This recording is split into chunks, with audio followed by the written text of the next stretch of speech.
Hey there, Audrey Hutton, your loan officer here with the Hutton Mortgage team, reaching out to you to prep you for all the things that you should and should not do now that you are pre-approved. We want to set you up for success. Let's talk about some of the major things. Obviously, there's a lot on top of this, but we can only cover so much, and we just want to prep you in little bits as we go here, just for some of the major things that sometimes pop up. So if you have questions on any of these to your individual circumstance, just reach out to us. Don't worry, we will walk you through and find solutions for your individual scenario. So the first thing, let's talk about the things that you should not do. Think of it this way: your pre-approval is based on your exact information that you give us at the time of pre-approval. So we look at your income, your assets, your debts, and those are pretty much the main components. So income-wise, if you change your jobs after you get pre-approved, that means we have no idea as to your new income structure. Maybe it's considered a completely different field. Maybe you got bonus at the old one and it's not going to be considered for the new job. So just keep in mind, you know what your income is, but underwriting rules are completely different. So you can never assume that your income is going to be looked at the same way. So we're not going to hold you back from changing jobs, but if it interferes with your purchase, you would want to know that ahead of time, right? So just give us a call if you're thinking about changing jobs. If you have a job offer on the line, we'll talk about that individual scenario with you to make sure that it's not going to impact or hold you back from buying the house that you want. Sometimes it's just timing. So the next thing is any of your debts. So again, at the time of pre-approval, we're seeing exactly what your debts are, your credit score is, and it's based on that information. So don't let anybody else pull your credit. Don't get tempted by those low interest rates or, hey, here's free money for a year if you open up a credit card with us. All of those offers that will reduce your credit score, and it will impact your credit because it's new debt on there. So just keep in mind, especially after you go in a contract, people are tempted to buy new things. Oh, we need a washer dryer, we need to do this or that. So just check with us first before making any major purchases, because again, any increase in your debt, any lowering of your credit score absolutely could impact the results of the pre-approval, and you don't want to find that out after you're already in contract. So another major thing with debt is don't co-sign for anybody. You might be thinking, well, I'm not buying it, but I'll co-sign. So anytime you co-sign, that's considered your debt. It will show up on your credit report and it will impact you. The same thing goes for any authorized accounts that you're signing.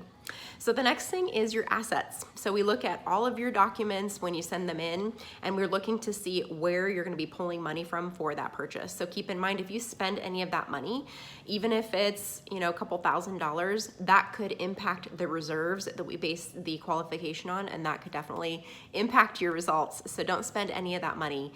Something to make it easy for you is don't make any major transfers. Sometimes we get loan files that are in contract and there's like 30 different transfers with money going back and forth. It's not that it can't be done, but it's going to make it really difficult for you, and you're going to have to provide a lot of paperwork because the government does require for everything to be paper trailed. So if you want to keep it easy on yourself, don't make a bunch or any major transfers back and forth. Just kind of keep it clean, just leave monies where they're at, and then after the purchase, you can make any transfers that you need. So of course, it's different than liquidating your funds. So just talk to us if you have any questions on that.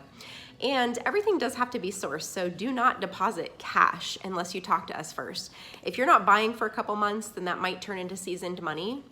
But just to let you know, cash is absolutely not allowed. The government will not let you deposit money into your bank account and not have any documentation as to where it's from. And sometimes even if you have documentation as to where it's from, it may or may not be acceptable. So don't pull that money from your mattress and deposit unless you talk to me. We do have strategies.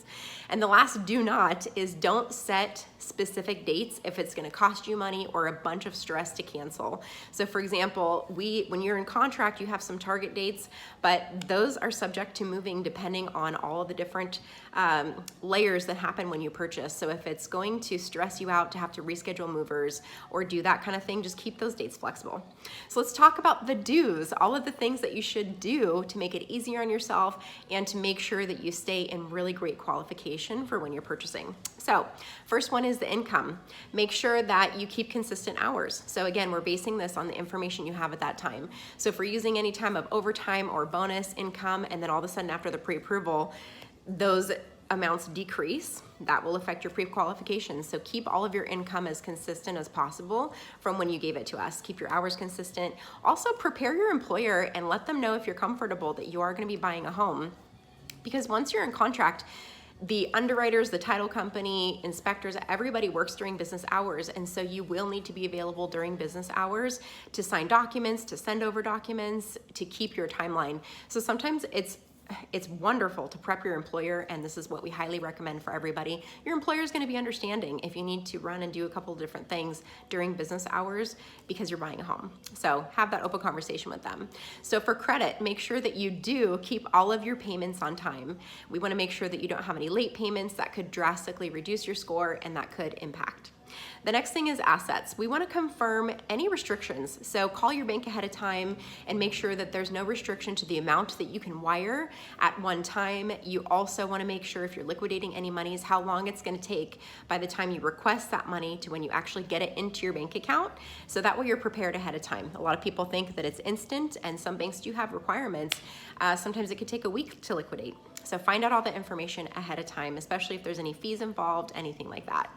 So the next thing is involve anybody that you're going to need to get a hold of during that transaction. Give them a heads up. So for example, if somebody is going to be donating money to you, gifting money to you, if you have an ex-spouse that we're going to have to get verification from, anybody that could potentially be involved in this transaction that you're going to need to get a hold of, give them a heads up and let them know, so that way you're not stressed out trying to get a hold of people to get a signature on something when your timeline depends on it and your deposit depends on it. So also for your CPA, if you're self-employed, you want to make sure that your CPA has a heads up that you're going to need some things once you're in contract and that they're going to have to respond in a timely manner. Also, pay any past due amounts. We'll talk about this, if it's specific to your situation, but if you're behind on any IRS payments, behind on any child support payments, behind on anything at all, you will not be able to get a loan until those things are paid up. The exception is potentially medical collections. So again, we'll dive into that if it's unique to your situation. And the last thing is talk to a CPA or financial planner ahead of time, because this will help you see how much money you're going to get back in your pocket at the end of the day, because you will get that mortgage interest deduction. So if you're moving up to a larger purchase price, if you're already a homeowner, or if you're buying a home for the first time, having that conversation ahead of time is an amazing asset to you, so that you can see how that's going to impact your monthly payment and the cash that's coming to you at the end of the year. So that's the best summary that I can give. There are thousands of different scenarios, but these are some of the most common. I hope that this was helpful. And again, please definitely like and subscribe and check out our other videos. We do our best to inform you, empower you, and just make sure that everything goes as smoothly as possible. So just reach out to us if you have any questions. Thank you so much.